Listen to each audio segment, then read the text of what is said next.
Alright, what is up guys, Mr. Gruesome here, back for another video, and welcome back to another Morbid Month, and welcome to Morbid Month October 2018. And if you don't know what Morbid Month is, it's basically where I take all the scary videos I've done for a certain month and compile them into one long video, so that if you've missed any videos, you can just watch this instead of watching each video separately. So, let's just jump right into this. Meg Griffin was happy. She had the most wonderful dream that the world was peaceful and her family loved her. The dream was untrue, however. Everybody hated her in reality. Her mother Lois forgot to make her breakfast, and when Meg complained, Lois told her to walk to school. Her father, Peter, comes in and asks what is going on. Lois tells him that Meg criticized her work. Peter gets angry and hits a wall, telling Meg to get out. Meg screams and runs out. At school, Meg has no supplies she needs for classwork, as Peter forced her out before she could get any. She got in trouble in her first 2 periods before going to lunch. She sat at a table alone, as usual, and some popular kids teased her for being forgetful, and hoped they won't forget Meg is a loser and start hanging out with her. Meg begins crying, and while doing so, somebody pushes her head into mashed potatoes, breaking her glasses, and everybody laughs at her. Her clothes were dirty, so she received 4 lunch detentions in her next classes. As the bell rings for the end of the school day, Meg is trying to erase her horrible day. However, on the way home, many people tease her and her nickname, Potato Face Loser. Meg is now crying bitterly. She runs home, and when she opens the door, nobody bothers to say hello or anything, for that matter. Meg runs to her room. Meg usually cuts herself, so this was no big deal. Everybody knew she did, even Stewie. But this time, Meg was going to extreme measures and was crying while doing so. She accidentally slid her wrist too deep and screamed so hard that Glenn Quagmire, the neighbor, heard. However, even though all the family was there, they didn't care. "I hope she dies," Brian remarks. "Wait, that feels good," Meg says. "Yes, I love this." So Meg continues to brutally cut her pale skin. She finally cuts off an entire finger, but instead of screaming, she laughs very, very maniacally. She cuts off all her fingers and covers the blood with her pillows and sheets. Her bedroom looked like a murder scene. It was so goddamn bloody. Meg spots her flute, which she doesn't play very often because everybody complains that it makes her ears bleed. She grabs her flute, and there is a blackout for about 10 seconds. Meg has a realistic knife in her hand. There is another blackout for about 20 seconds. Meg has her flute in her mouth now, which also looks strangely realistic. Now there's a 30-second blackout. Meg is stabbing herself in the stomach, which is squirting out realistic blood. Meg's intestines are coming out too. Meg is in so much pain that she blows the highest and most off-key note on her flute. Now there's a minute of blackout before we see Meg lying in a dim forest, bleeding, with children screaming in the background, and a dog barking. Investigators found Meg's body in the forest and brought it to the Griffin's house to ask what they request to do with the body. Peter insists they bury it in the backyard, as they don't have enough money to get it buried. There is a minute or two of blackout before we see the Griffins at their dinner table, eating realistic hands and legs, and Chris putting salt on Meg's arm. They burp and leave the dinner table a bloody mess.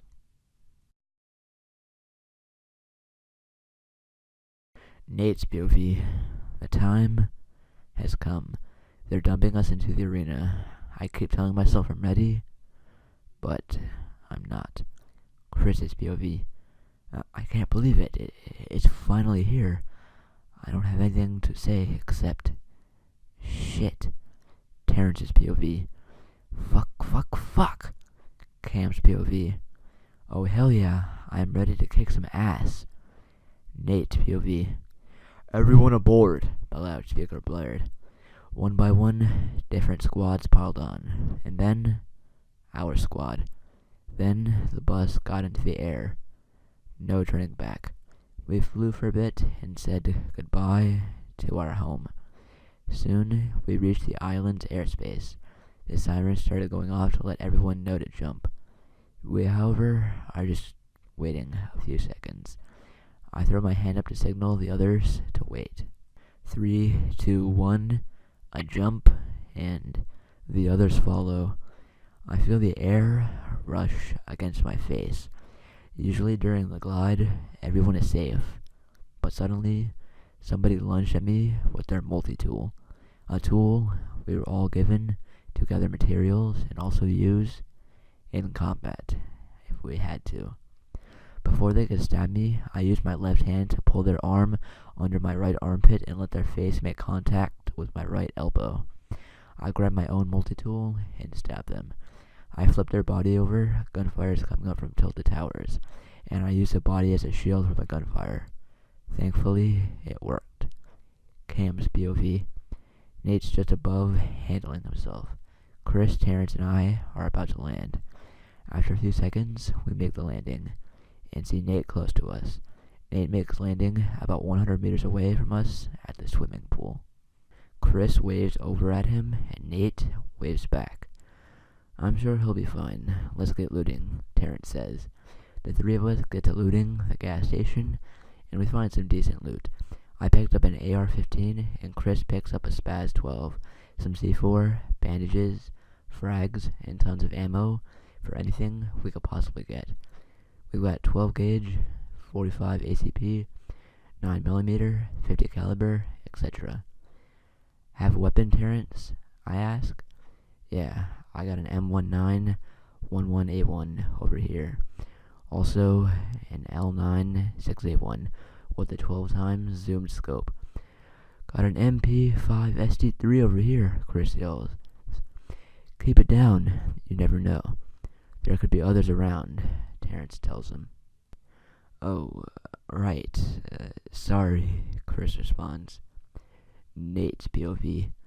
All kinds of ammo, camping supplies, survival kits, a hunting rifle, walkie-talkies. I'm basically set. Attention contenders. That's odd, the loudspeaker doesn't play during the battle royale. We have decided to add 1,000 contenders by popular demand.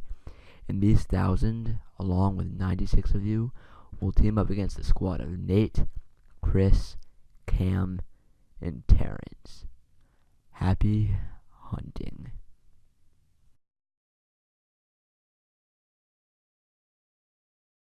It was a cold night here in Ohio, and my best friend and I were watching TV. I turned on the regular show recording I took the night before, and we watched it. It started with the usual theme and credits. When the title card came up, it read, Never, Never, which I found odd because the info bar said it was Death Munchies.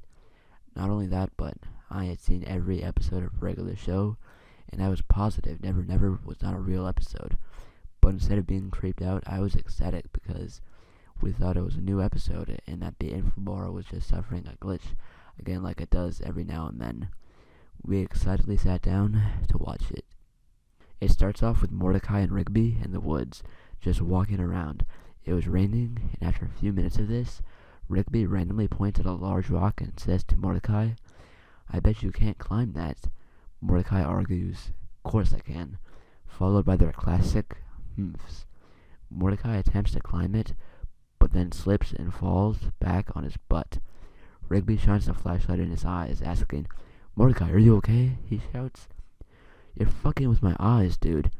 Rigby turns it away and held him up. As the show is a bit saucy at times, this was a little foul and got me wondering. The episode proceeded. All of a sudden, someone who seemingly was hiding in the bushes just jumps out, revealing a pistol and starts randomly firing. She looks as if she was in her 20s, Rigby, out of self-defense, starts a brawl with her. She manages to shoot him in the leg while they struggle. Mordecai gets up and tackles her as Rigby goes down. He starts maliciously smashing her head into the ground. I could very clearly see animosity and hatred in his actions instead of normal cartoon brawling. He's screaming, "Nobody fucking shoots my best friend!" She then starts kicking him and lands a harsh kick to the testicles. I was mortified. This episode puzzled me with such content. I just couldn't believe the swearing and violence. But despite my body's mind and protests, I could not stop watching it. And neither could my friend. We looked at each other again, then returned our gazes to the TV. The mysterious woman and Mordecai are still rolling around and fighting. Eventually, Mordecai manages to knock the handgun out of her hand, making it skitter across the ground towards Rigby, who grabs her gun without hesitation and aims at the pair. The two instantly stop as they notice him holding it out, handshaking, and so they stop, putting their hands up. Rigby exclaims to the woman, I'll shoot you! I'll shoot you if you don't leave! I swear to God I will shoot!" She starts laughing maniacally, as though unafraid, and Rigby tries to steady his hands, shuts his eyes, and turns his head away, then fires. All you heard was the rain hitting the trees. Mordecai wasn't moving. Rigby pulls Mordecai off the woman and begins to shake him. Dude, come on, stop faking," he said desperately, as the woman ran off. He pleaded with him, but after a while, it turns out Mordecai wasn't. Rigby, with tears in his eyes, falls to the ground and cries over his friend's dead body, and then it fades to black. I was in shock and disbelief. Screw my curiosity, it got the best of me. I had to continue. The episode started again with Rigby at some sort of club, dancing with someone, seemingly a year or two after the event. He finishes a story and they both laugh. The girl says, "That's nothing. A couple of years ago, I was in the woods and there was these two guys. They were a blue jay and a raccoon. I was an assassin and I was just doing what I had to do." Rigby stops dancing and quivers. It was you?" he asks, figuring it out. She says something. "I'm a changed woman now, Rigby. I don't like killing anymore." Rigby ignores her, shoving her away, and jumps on top of a table. He screams at the top of his lungs, You evil bitch! I'll kill you!" Grabbing an overhead pipe, he tackles her and hits her in the head with it.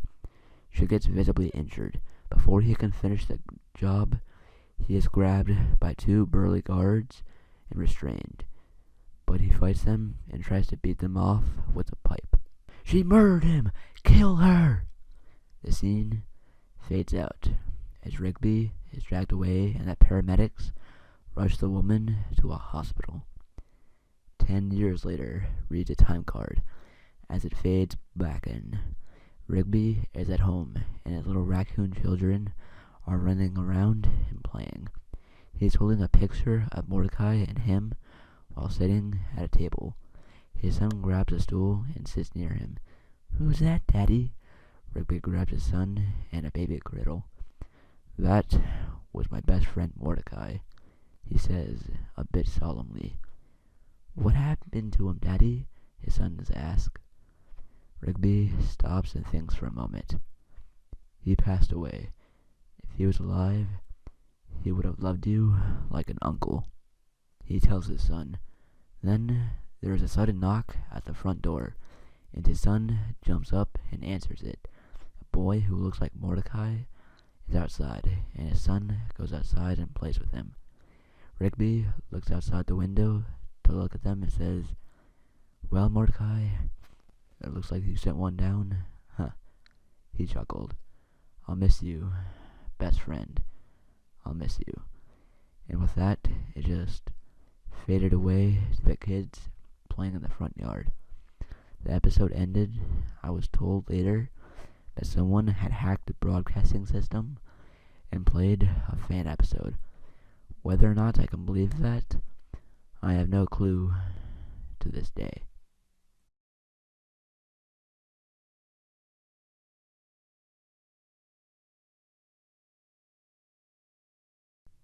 Number 1.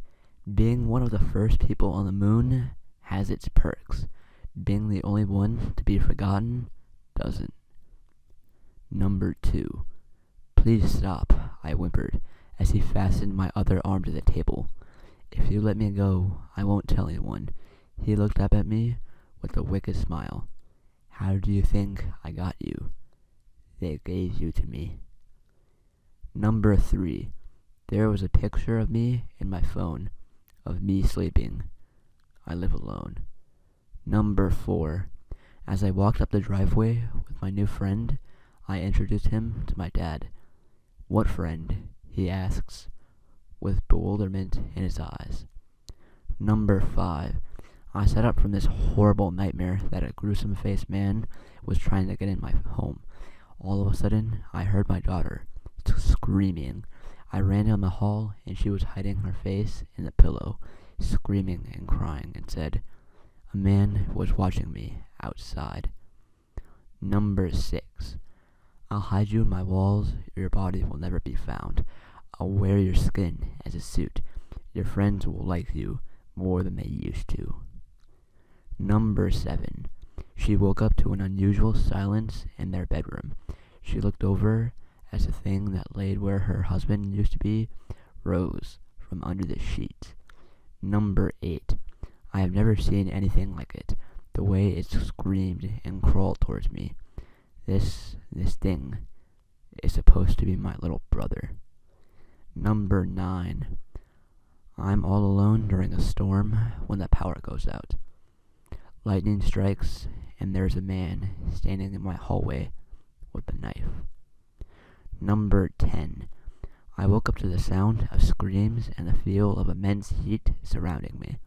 Sobbing as the torture began again, I remembered hell wasn't a made-up place. Number 11. I kept calling my girlfriend the day they buried me. She wouldn't answer. Number 12. My cat is asleep beside my computer in his favorite spot. I've buried him 10 times. Number 13.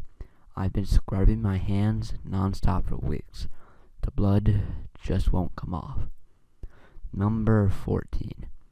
I woke up to the smell of copper in the air.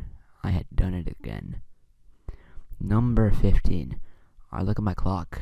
It's 3:15. As a rotting corpse pushes fingers into my stomach, I scream in relief. It's only a dream. Looking at my clock, it is 3:14. And my closet door creaks open. Number 16. I see a face staring at me from my window. I live on the 3rd floor. Number 17. As she finally drifted off to sleep, she felt the cold, bony fingers caress her body. She prayed it was only a dream. Number 18. When she turned around, she saw her own self. Dressed in different clothes, her heart went into shock, and the other's self gently helped her to the floor as she died. Number 19. The cloven hoof prints were fresh. They were in sets of 2, staggered, like a man running. Number 20. I got a haunted doll in the mail today. If I only could find where she ran off to.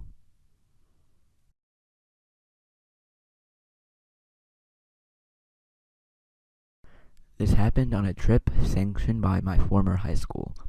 We went to Russia and had a wonderful time in Moscow and St. Petersburg. The travel agency, in a bid to get more money, offered us an extension to go to Tallinn, Estonia, and Helsinki, Finland. Being school kids out of the United States, some of us for the first time, of course, we took it. We took an uneventful trip on a bus to Estonia, and then a ship to cross the Baltic Sea into Finland. The trip leader decided that we had been pretty damn responsible for the past week and a half, and told us we could sit and eat wherever we wanted, and told us where to find him. We had lunch on the ship, and that's when things turned creepy. A group of girls had claimed a table for themselves and were just chatting and eating. Then a man came up to them and started talking to them in Russian. They apologized and said they only knew English, and he left. Then he came back a few minutes later and sat at the table right next to them. After a few minutes of having him stare at them, they moved to a different table in a different part of the ship. A few minutes later, the same man appeared and sat right next to them again. Then one of them saw him take out a camera and take a few pictures of them. Having enough of this, a group of 3 set off to find either a parent or a teacher. School trip, remember. They hit the jackpot, and most of the teachers and a few parents all sitting together and told them what was happening. The trip leader went off to find some employee on the ship to help us out, and the rest all came to the table of the girls. Once the adults came crowding back in, the man left. The girls all felt better, but stuck with the adults just to be safe. Then one girl, Mary, went to the bathroom. She knew another person was in there and felt safe enough to go on her own. Then, on her way, she saw the same creepy man from before. She hurried past. Outside the ladies' room, she turned back. He was waiting for her at the end of the hall. She went into the bathroom and started hyperventilating. What she didn't know is that one of the dads followed her just to be on the safe side, and saw her being followed. He brushed right past the creepy man and stood guard at the bathroom door, being sure to give the man a proper glare. The man walked off in a hurry. Once he was gone, the dad knocked on the bathroom door and told Mary that he would wait for her and it was safe to come out. The trip leader found someone who spoke English and told them what happened, and they said they would keep a lookout for the man and make sure he got stopped if he was caught leaving the ship. No one saw him again, so I assume that he was caught somewhere, or else he stuck off with his pictures of underage girls.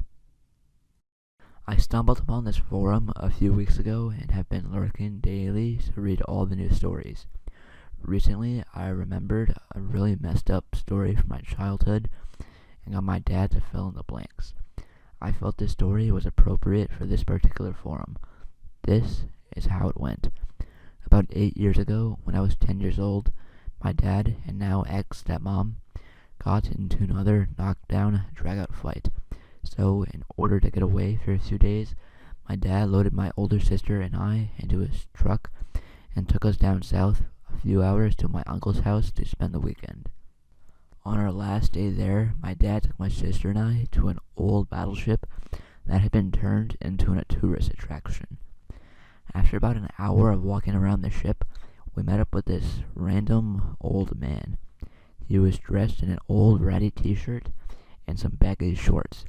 He strikes up with a conversation with my dad out of nowhere. My dad is a pretty sociable person and didn't think much of it. Neither did I. Though dirty and scraggly, the old man seemed nice enough. After that, he seemed to be appearing everywhere we went. We made our way to the highest deck of the ship and into the control room. My dad and sister were standing outside on the deck while I was staring out the window of the control room. As I turned to leave, I saw the man standing behind me, his junk hanging out of the front of his shorts, just staring at me. Of course, I was terrified. I hightailed it out of the control room and found my dad. I couldn't seem to find a moment alone with him to tell him what just happened, since the man was still following us. He followed us out of the ship as we were heading towards the old submarines when he stopped at the front of the attraction by some security guards. I waited till we were a considerable distance from him before I told my dad. Of course, he was livid. He turned around, initially intending to find the man and beat the hell out of him, but instead found an employee.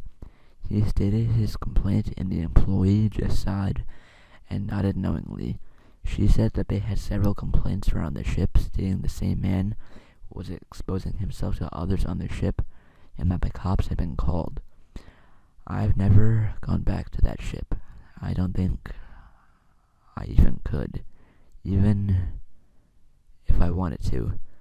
It still gives me the creeps when we drive by it on our way to my uncle's house.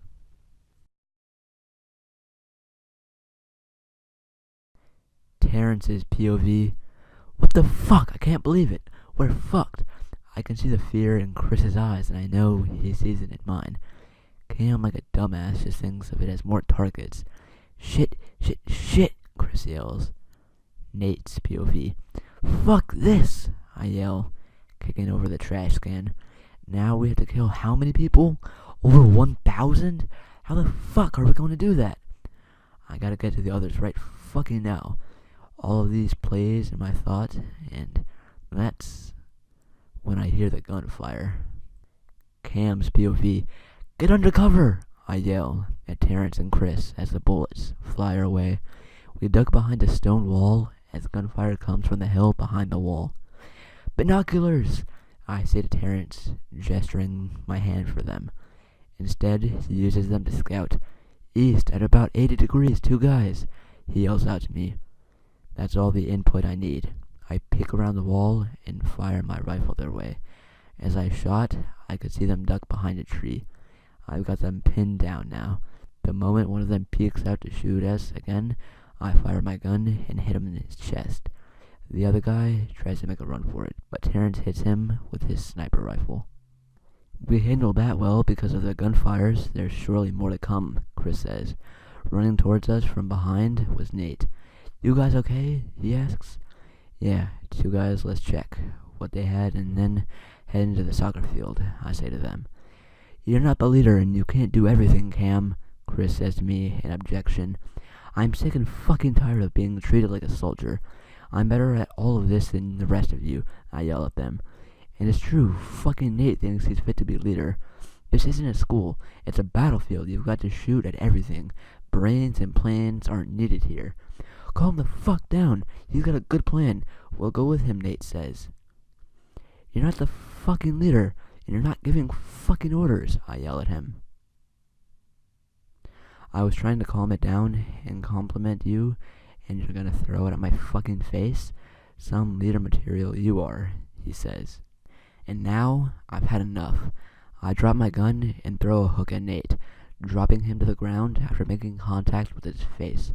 He gets up and we're about to go at each other, but Chris and Terrence hold us back. We break free and go at each other. I throw another punch, but this time, Nate was prepared. He dodges it and socks me across the face.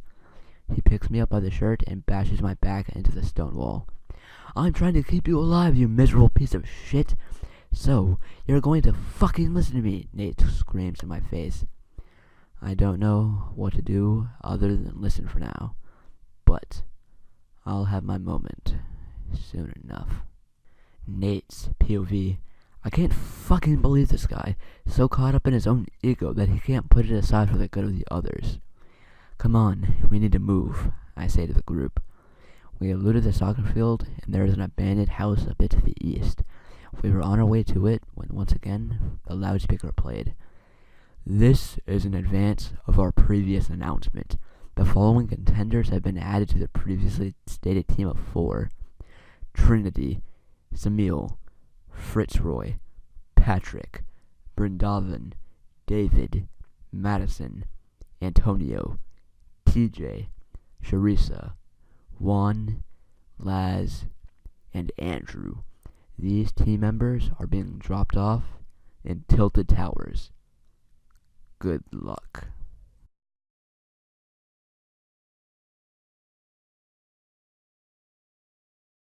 When I was younger, I was obsessed with Dragon Ball Z. I had read the manga, watched every episode of the anime, and I had lots of Dragon Ball Z merchandise. I had the action figures, trading cards, and I had even played the video games like Legacy of Goku games on the GBA and Budokai Tenkaichi on the PS2. One time, I decided to watch the whole Dragon Ball Z series, so I got out the old VHS tapes that the episodes were on and watched them. While I was watching the Buu Saga, I came across an episode that didn't make sense. This was supposed to be the episode after where Majin Buu sacrificed himself to kill Buu, but it had the same opening as the Cell Saga. The episode began with Goku playing some card game with King Kai and Otherworld. Goku and King Kai both had halos, so this must have been after Goku was killed by Cell. All of a sudden, Vegeta appeared out of thin air. He teleported to Otherworld. I don't know how, but he did. This didn't make sense, and Vegeta wasn't even dead. The living usually don't teleport to Otherworld, and if Vegeta was dead, wouldn't he be in hell? Then I noticed something odd about Vegeta. He had no pupil. His eyes were like a clear white void of nothingness. Also, there were tears of blood coming from Vegeta's eyes, and his skin was a pale gray tone like he was a zombie. This sent shivers down my spine. I had never seen an episode like this, but I just had to keep watching. I just had to. "You ruined me, Kakarot," Vegeta said. "You ruined me." Goku ruined Vegeta? How so?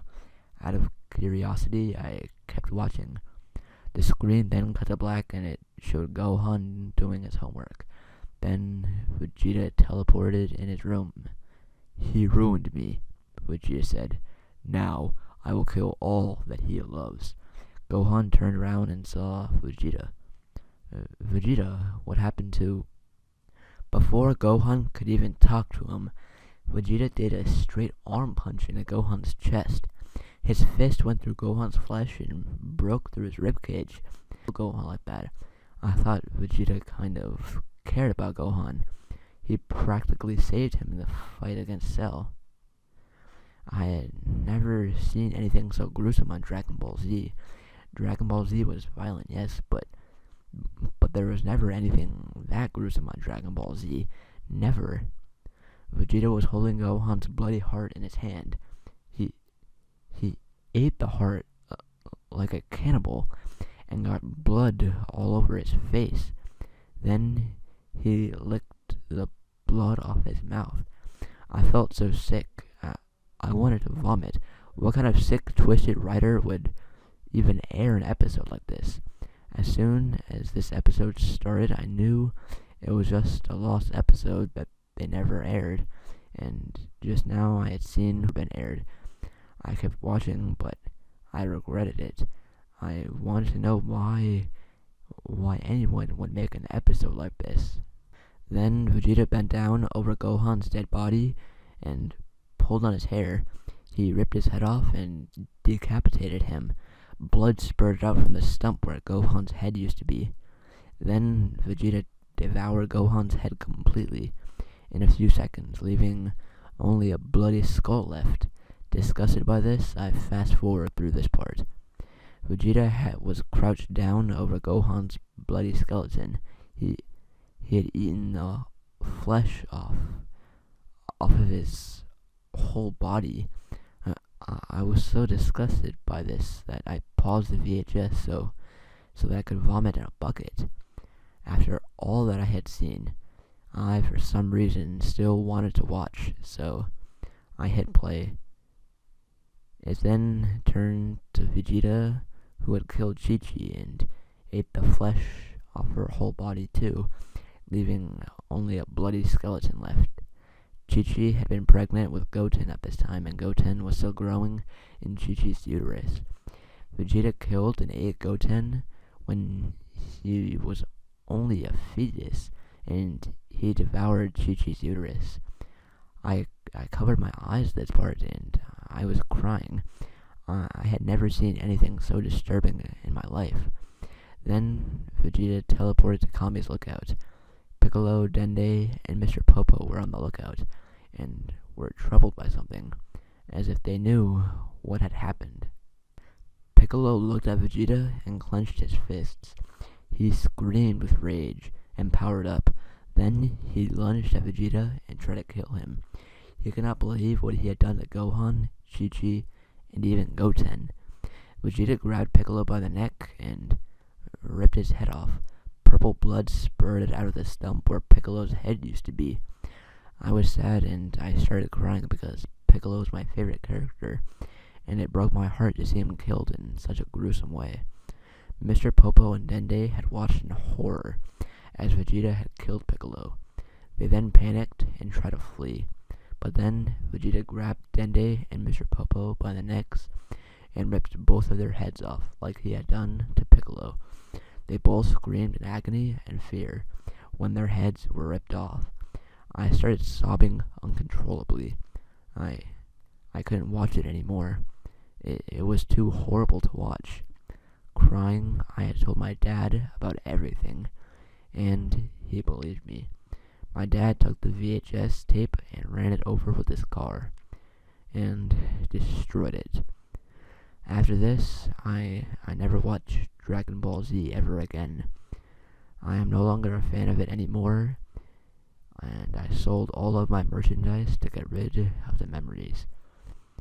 I didn't want to remember it anymore.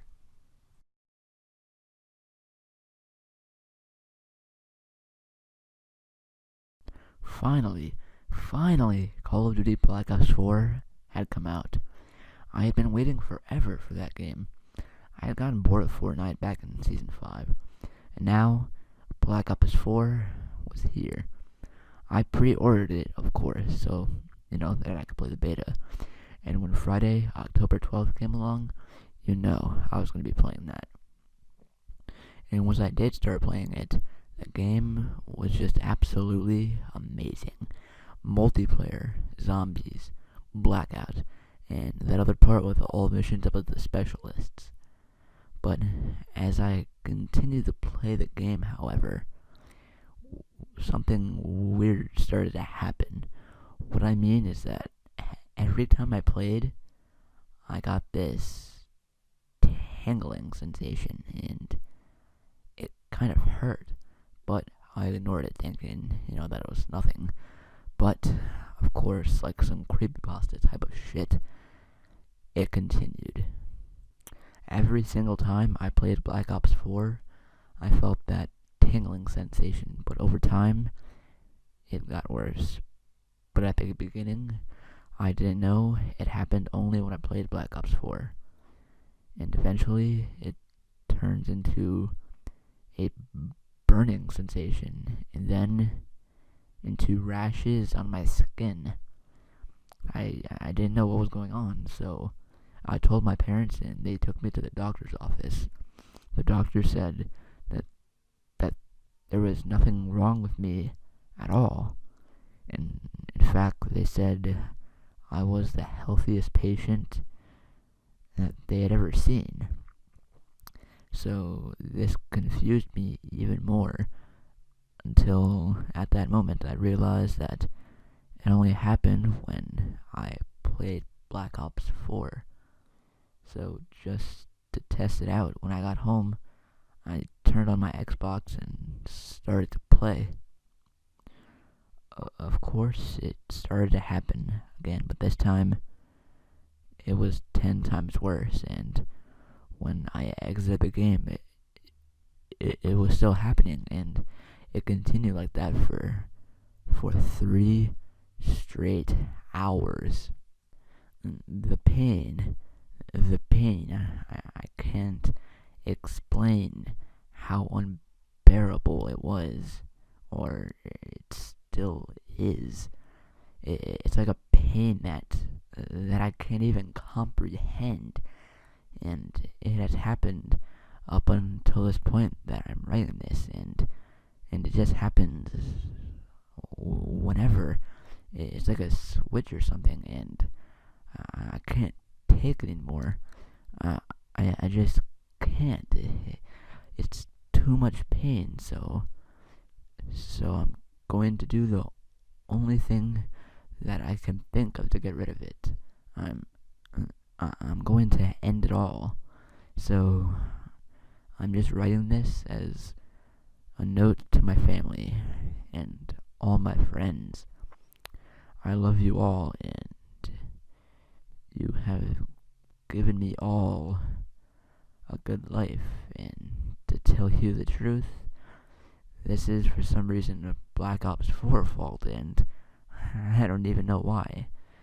And another thing is that I guess I was right. It is some creepypasta type shit. Well, anyways, goodbye everyone, and again, you have all given me a good life, and I thank you all for that. And so, I guess it's time to go, so goodbye, everyone.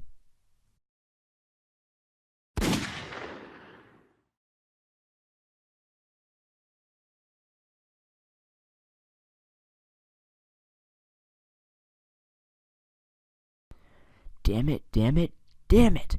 What have I done? I deserve to be here. All those people I killed. For what? Because I was inspired by a game of Fortnite? What the fuck is wrong with me? I deserve to be here. No, you don't. Who the fuck said that? I did. Who are you? I am Lucifer, king of hell. You're the devil? Yes, Ryan. I have seen what you have done, and frankly, I am quite impressed. You managed to escape hell, and you slaughtered so many. Good job. No, I can't listen to you. You're just fucking insane. You're the devil, for God's sake. Am I insane, though? Yes. Yes, you fucking are, you son of a bitch. Now. We don't need that type of language. Now do we? Now, for what I have come here. I have come here with a proposition. A proposition? What is it? What is it? I have something for you to do. How? I'm stuck in here. Well, if you want to get out, all you have to do is what I want you to do. So, are you up to the task, Ryan? I do want to get out of here. And you know what? Fuck God for putting me in here, and fuck feeling bad about what I did. It felt good. You know what? I'll kill even more people. That's the spirit. Now, what do you want me to do? Well, you see, there are these demons that were banished from hell, and they're traitors, and they're terrorizing gamers for whatever reason. What demons? Well, one is known as the Immoral Raptor. One is known as June, and there are a few more. And all I want you to do is to kill them. You've had experience with killing demons before. So, again, are you up to the task? Well, if it means getting out of here, then yeah, I'll do it. Good choice. Now, you are set free. Whoa, what the fuck? Where am I? I just teleported. Whoa, what the fuck? Where am I, though? I think I'm in my hometown. Alright, I gotta kill those demons, but how do I find them? I mean, I guess I have the names, but Anyways, I'll start by searching for the immortal raptor. And you know what? I'm gonna kill him.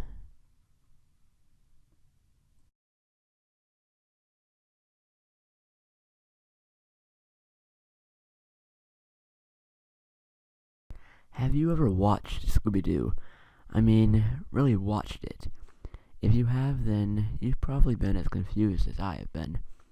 Usually, a standard Scooby-Doo episode starts with the gang driving somewhere, and a monster appears, though not usually where anyone can see it. Instead, it lurks in the shadows, growling and hissing, and generally acting monsterific. This is the first stumbling block we have to logic in the Scooby-Doo universe. Why exactly would anyone do this? Oh sure, if they were actually monsters, it would make sense, but these aren't monsters. These are people in monster costumes. Yet, here they are, prowling around in the dark, acting like monsters when there's no one around to see them. Certainly it's possible that one or two are method actors and really into their role, but that just can't be true for all of them. Speaking of staying in character, the monsters, or rather people in monster costumes, rarely, if ever, break character. The mystery gang never stumbles upon the monster acting remotely like the person underneath the mask. Even when Scooby-Doo and Shaggy pull their "let's pretend we're barbers" shtick, the monster goes along with the act at least a little while before realizing, hey, I'm supposed to be a monster. Even when the monster is being tricked, he doesn't act like a human. Perhaps the biggest mystery to Scooby-Doo is Scooby-Doo himself. Why does this dog talk? Nobody remarks on this in the show, but clearly talking dogs are a rarity. As far as I can tell, the only dogs that are talking in the Scooby-Doo mythos are the Scooby Clan themselves. One can't help but wonder why. Why do the mystery gang keep running across monsters in the first place? Surely this can't be a mere coincidence.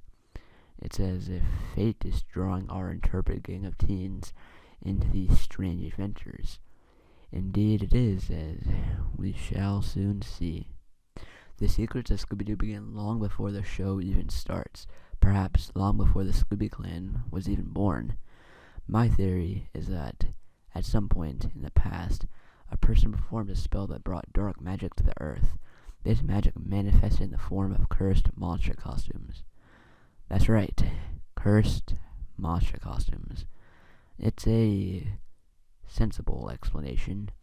How else can you explain costumes that are so realistic that they can simulate anything ranging from an evil bug from the future, a 10,000-volt ghost, or a tar monster?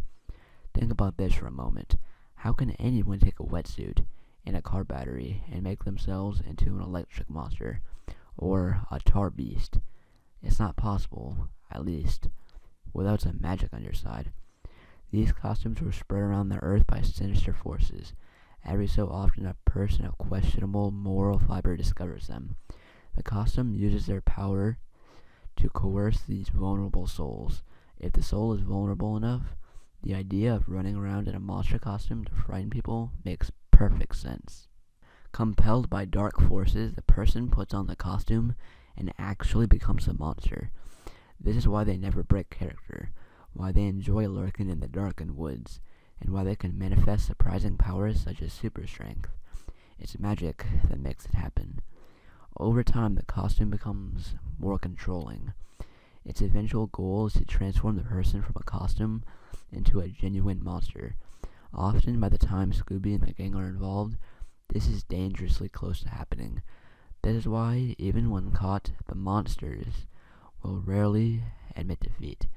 It's only after their mask has been removed and their humanity is exposed that the spell is broken and they become human once again. Here's the real twist. What does any of this have to do with Scooby-Doo, you might ask? The entire Scooby-Doo family is cursed. I don't know why. I don't know if they had anything to do with the magic that unleashed the costumes, or if they just happened to make some powerful enemies. Either way, they were cursed into searching the world for these monsters. This is evident with the sliding scale of humanity exhibited by the Dew family. As for Shaggy, Velma, Fred, and Daphne, I haven't quite figured out their place in the battle. Perhaps they are merely along for the ride, thrill seekers, or maybe they're genuinely good people out to stop the forces of darkness. Or perhaps there is a more sinister purpose at work, a truly terrifying secret that we dare not explore at this stage. I'm looking at you, Fred and Daphne, but that's for another time.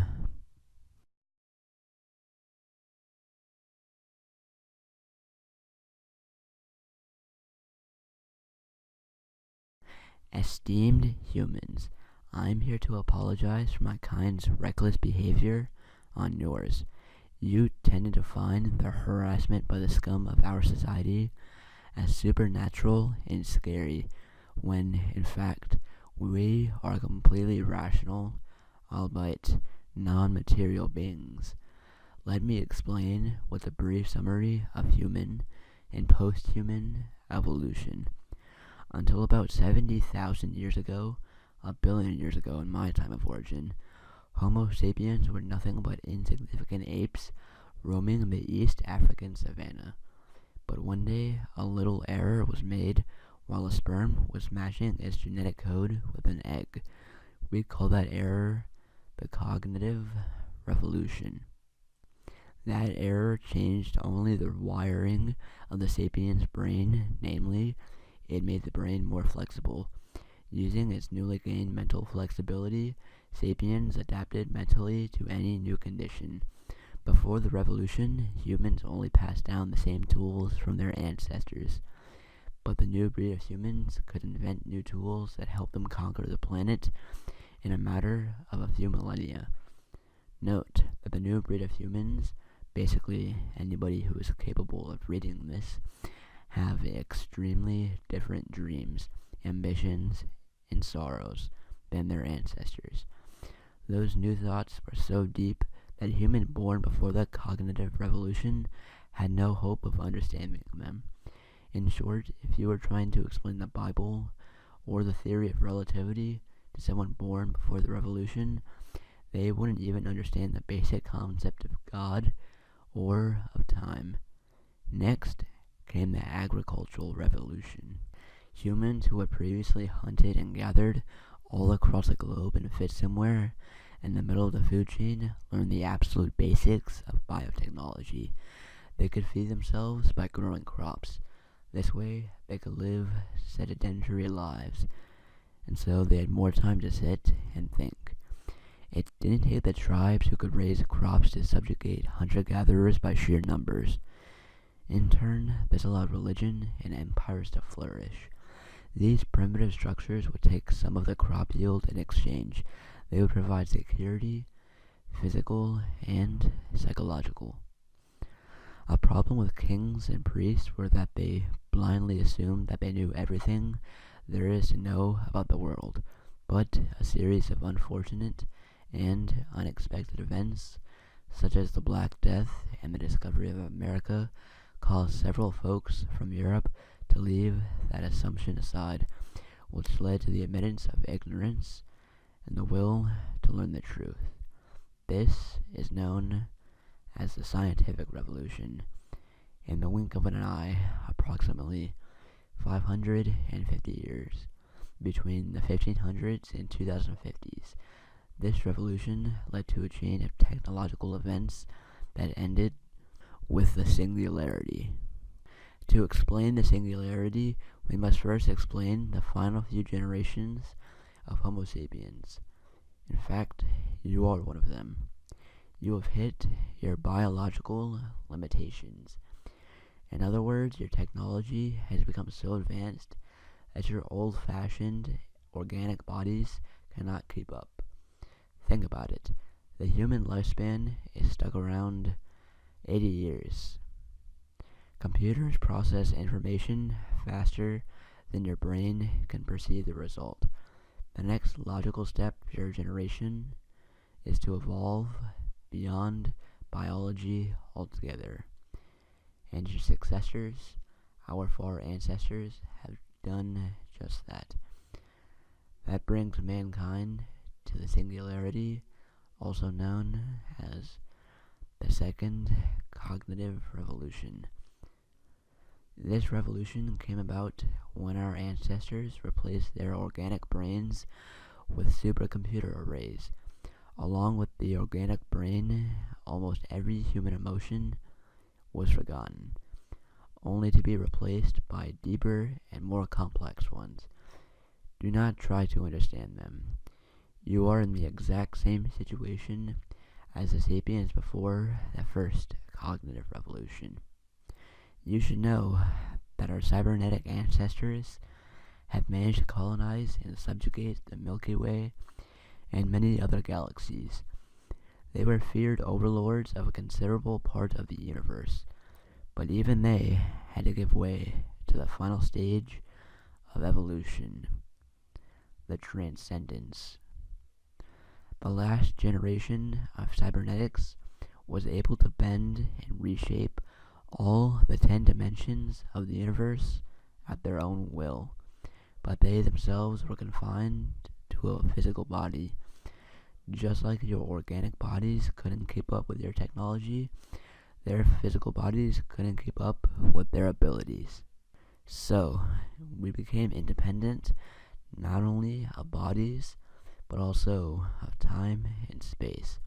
We do not even perceive the universe as a continuum. We just see a 10-dimensional shape in which we can travel freely. We had essentially become gods. You may think that transcendental evolution also meant absolute moral evolution, but you are unfortunately wrong. Some of the scum of our godly society who arrogantly think they have the right to kill or torture beings of lower evolutionary state have been harassing you. Almost every mythical creature that unleashes fear in your heart, as such, are rejects from our society. We promise to do everything we can to catch and execute those bandits, and we apologize as a species on behalf of their reckless behavior. Signed, Aleph.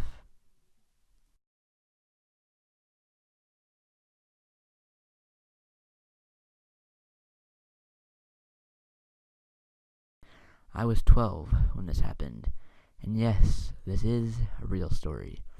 If you don't believe me, that's okay, but I'll still never forget what happened. I was living in Bay City, Michigan, and I was staying the night at my cousin's house playing Fortnite.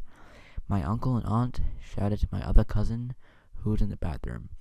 At this time, she was 14, and my other cousin, who was a boy, was 7. They said that they were leaving to go to a party at their friend's house. Note that my aunt never got drunk, and she hated beer.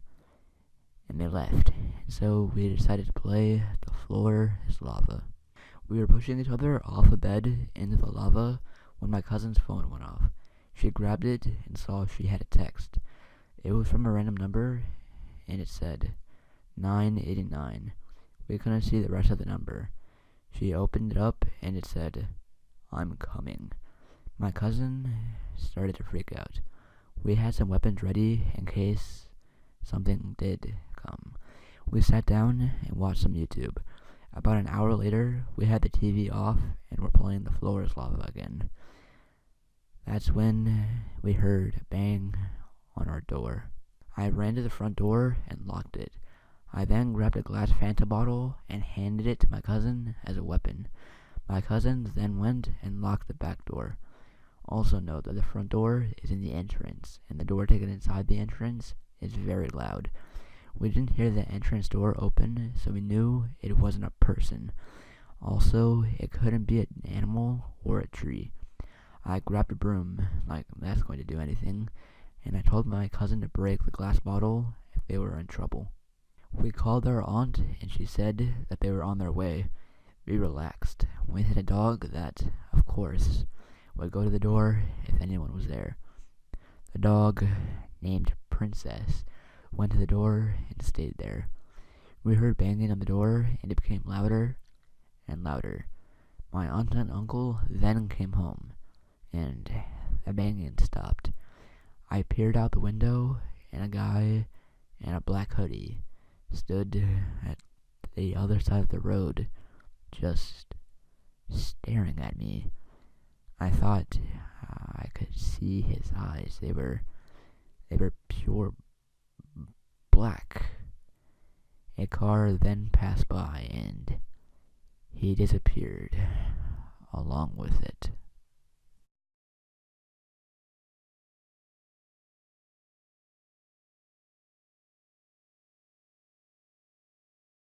Number 1. A few years ago, a mother and father decided they needed a break, so they wanted to head out for a night on the town. They called their most trusted babysitter.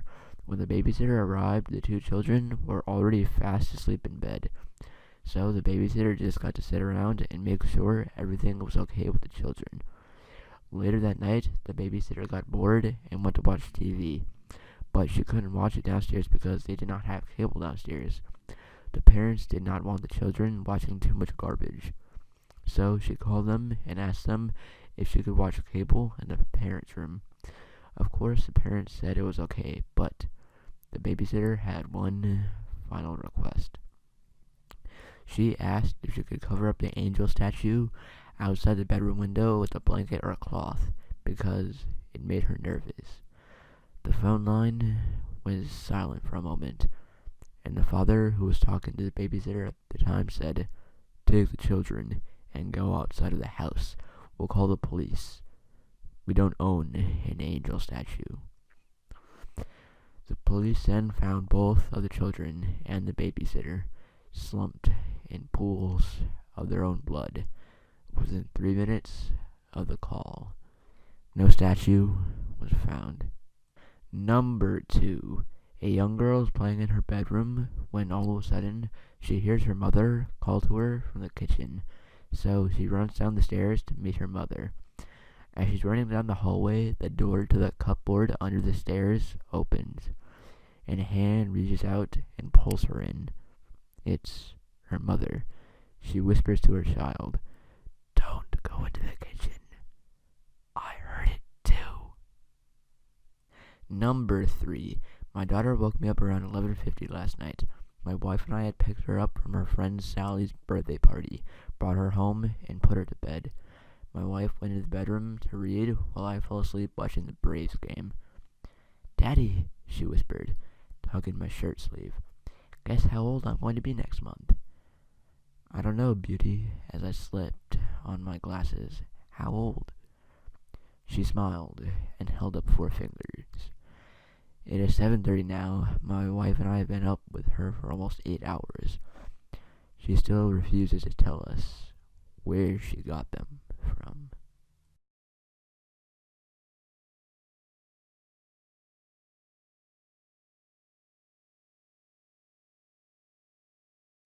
Chris's POV. Maybe we can stand a chance now. Maybe we can actually win this again. The 4 of us with 11 or so others. Maybe we can really do this. There's only one problem. We have to get into Tilted Towers. That's definitely a problem. Okay, we're not as screwed, but the game plan, how are we going in and out of Tilted? Terrence asked before I could.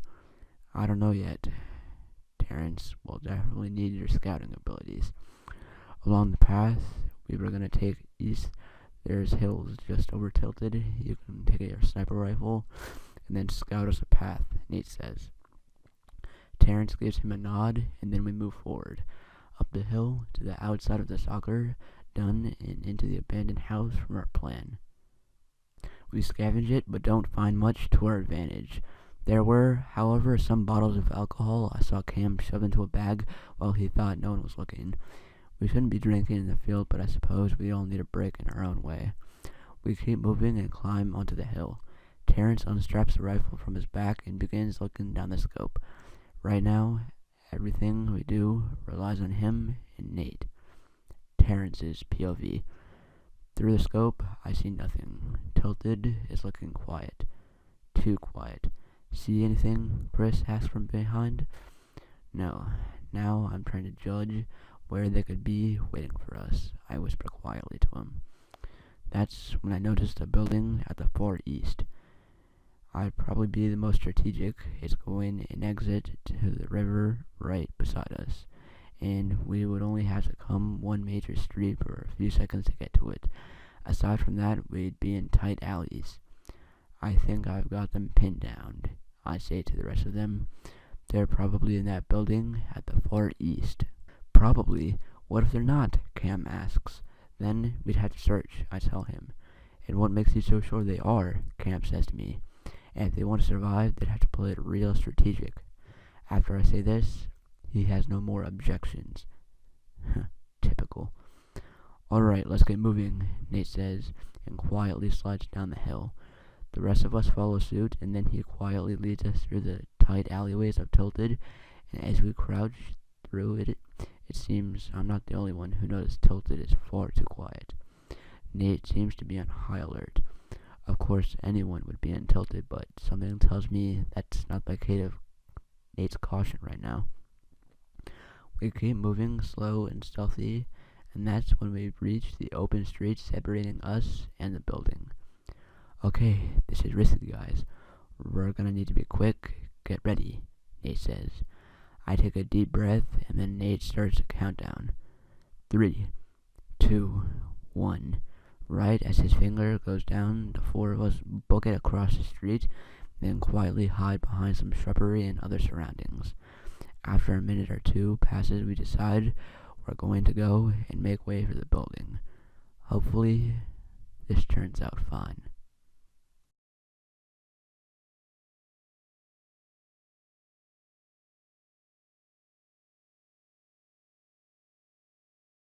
In my hometown, Park City, Utah, things are usually pretty quiet and easygoing due to it being the so-called #1 ski town on Earth by about 15 different ski magazines. Not much happens other than the Sundance Film Festival and ski season. I am telling you this to give you some background and to let you realize that nothing paranormal or odd ever happens here or to any of its people. A few months ago, I started sleeping more.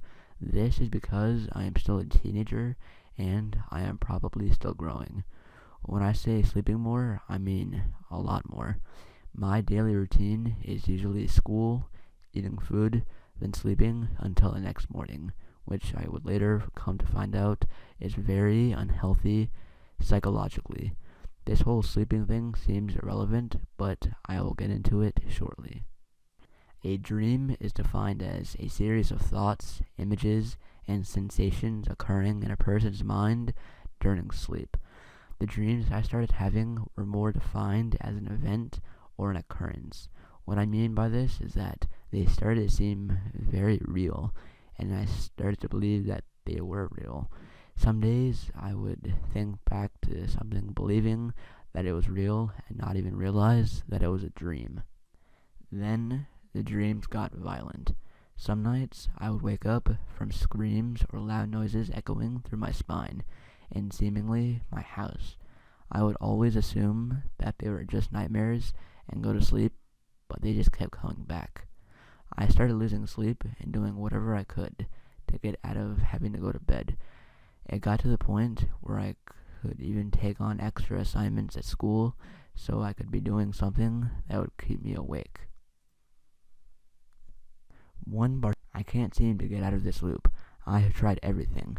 There is only one way I can think of to end this hell. Where do I even begin to search for the immortal raptor? Well, time to search on Google, I guess. Okay, let's see. Oh, here we go. Here's an article. Kid calls cops for break-in by a man known as the immortal raptor. And it says here, He killed a lot of cops while trying to go after him. This sounds like my type of person. Maybe instead of killing him, I can recruit him for something.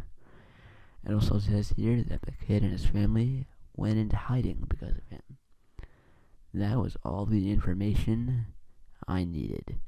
Now, time to go to that kid's house. Finally here. Now, time to go inside. Damn, this place is a dump. I wonder how long it's been abandoned. And so, I wonder, where could he be? Who's searching for me?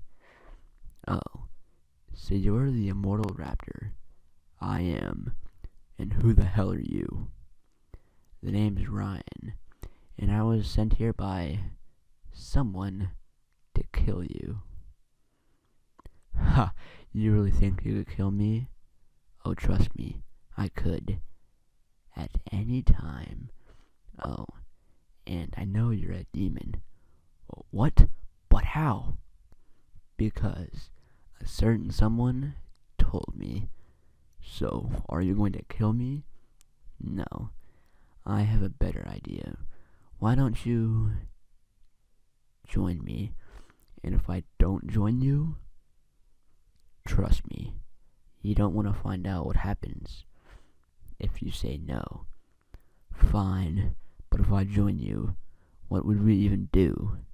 Well, first off, I'm going to get some revenge on a certain someone who locked me in a prison 10 billion times worse than being in hell. But after we take care of that, we'll do whatever the hell we want. We'll live like gods. So, what do you say, you in? Fuck it, why not? I don't feel like searching for that goddamn kid anymore. Oh, but before all of that, we have another demon to find that I want to join us. What's the demon's name? Its name is June.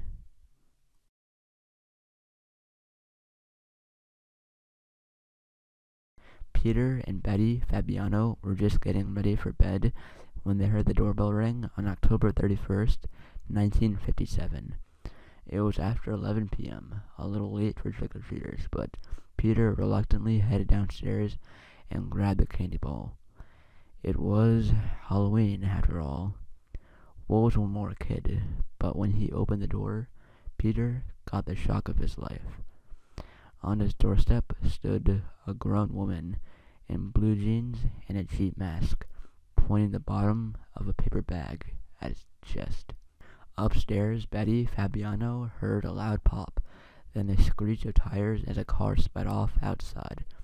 Racing downstairs, she found her husband on the floor in front of the open door, gasping for breath, blood pouring from a gaping wound on his chest. He was dead before they reached the hospital. Police were mystified. Peter Fabiano worked as a hairdresser in the San Fernando Valley. He had no enemies, at least none who would want to kill him. But the deeper they looked into the crime, the more twisted it all seemed. 2 weeks after the cold-blooded killing, police nabbed Joan Rabel, a 40-year-old who had once been employed at Peter's salons, and for some reason she was lying about being out the night of Peter's death. But not all liars moonlight as killers, and the cops had to let Joan Rabel go for lack of evidence. Then, a month later, an anonymous caller directed police to a rented locker in an area of a department store. Inside, they found a .38 revolver, which ballistics matched to the bullet that had been found lodged under Peter Fabiano's heart.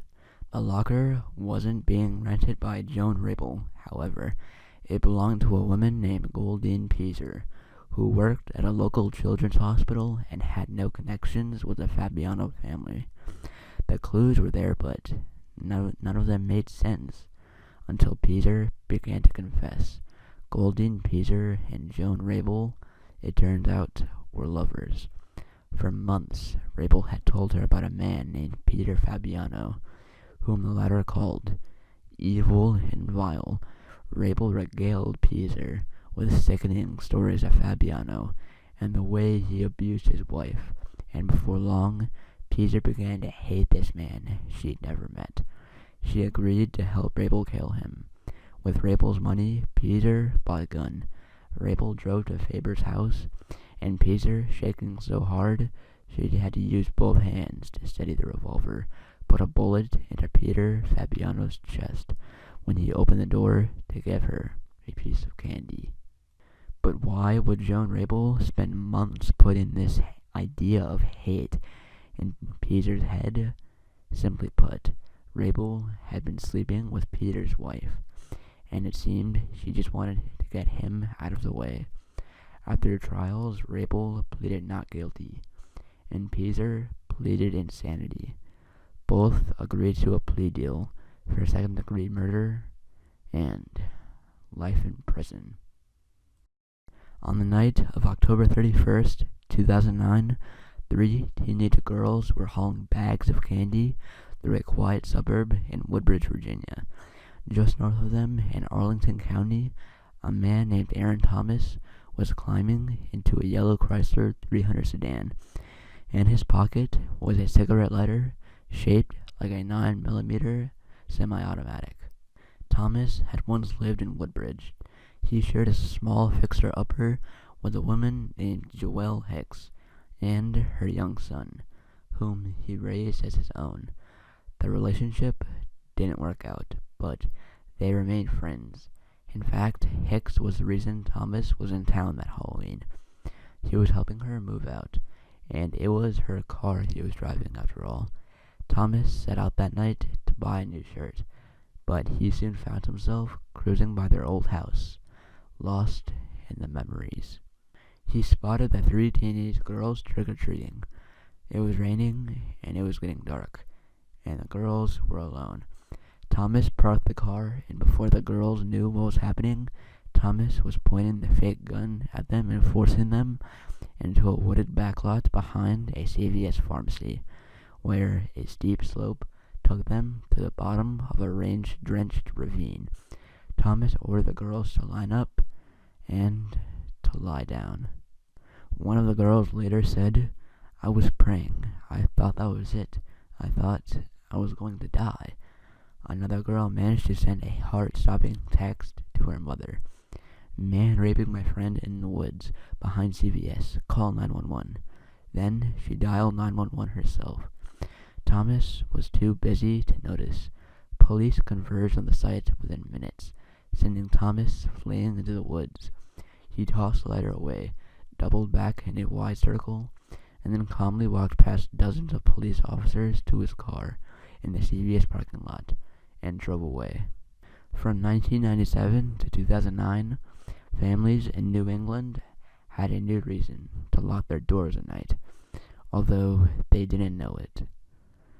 For those 12 years, Aaron Thomas, soon to be dubbed the East Coast Rapist, had been abducting and raping women from Virginia to Rhode Island. The Halloween abduction sparked a massive manhunt, but it still took 2 more years and an anonymous trip before police tracked Thomas down. They were able to link his DNA to 13 unsolved rape cases, although he's admitted to raping many more than that. In 2013, Aaron Thomas received 3 life terms, plus 80 years, and in 2015, he pleaded guilty to 3 more charges, and received 3 additional life sentences.